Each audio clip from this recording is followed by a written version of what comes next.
Well-Trained Mind Press presents Jim Weiss's recording of Alexandre Dumas' The Count of Monte Cristo, adapted and performed by Jim Weiss. Preface. In a single remarkable year, 1844, the French author Alexandre Dumas produced two novels that promptly took permanent places among the world's favorite books. These twin masterpieces were The Three Musketeers and The Count of Monte Cristo.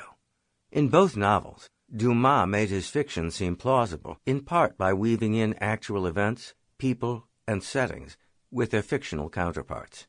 Both books also owed something to Dumas' father, a French soldier whose strength and daring propelled him from private to general during the French Revolution. The general served, to some extent, as a model for the huge, jovial musketeer Porthos in The Three Musketeers. It was also the general who related to Alexander a factual story of an innocent man whose enemies conspired to make him appear a criminal in order to get the man imprisoned and out of their way. Knowing a great plot line when he heard one, and with an unmatched genius for writing swashbuckling adventures, Alexandre Dumas added thrilling action and vivid characters, and he gave the world an unforgettable adventure. The Count of Monte Cristo.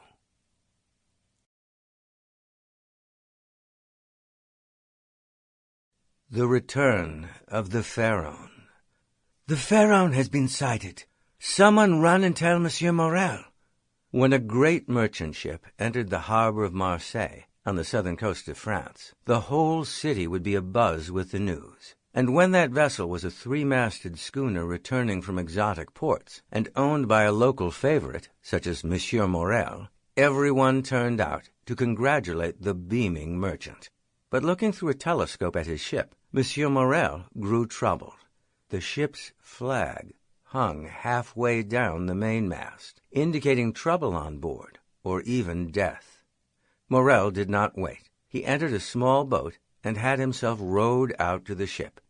The face of Edmond Dantes, the first mate, appeared over the ship's side high above. Handsome, likable, intelligent, Dantes held his responsible post at the young age of 19 years. Once on board, Monsieur Morel asked him, "What is wrong?" Dantes politely answered, "Monsieur, I regret to tell you that Captain Leclerc is dead." "Dead? How horrible! And the cargo?" "Is safely in the hold. The voyage was a great success, sir, until this unexpected tragedy. We were returning and had stopped briefly at the Isle of Elba."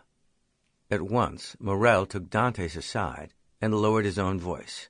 "I gave no instructions for Leclerc to stop at Elba." The name Elba was dangerous even to speak in public.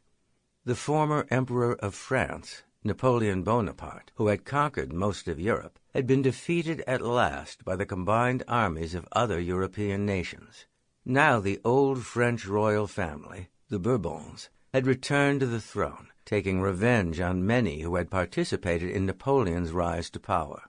Bonaparte himself was under guard on Elba, an island off the Italian coast. Monsieur Morel knew that if he were thought to have sent a ship's captain to communicate with Napoleon or his staff, it might mean arrest. "Edmond, what happened at Elba?" "Monsieur, you know that I care nothing about politics. I know only that Captain Leclerc went ashore in Naples and returned a few hours later, and changed course, stopping at Elba, where again he went ashore briefly. I could see that the captain was under some strain, and the next day he fell so ill he could not leave his cabin or issue commands. As first mate I took command, but—" "You did the right thing." "I had no choice, sir. His health quickly declined.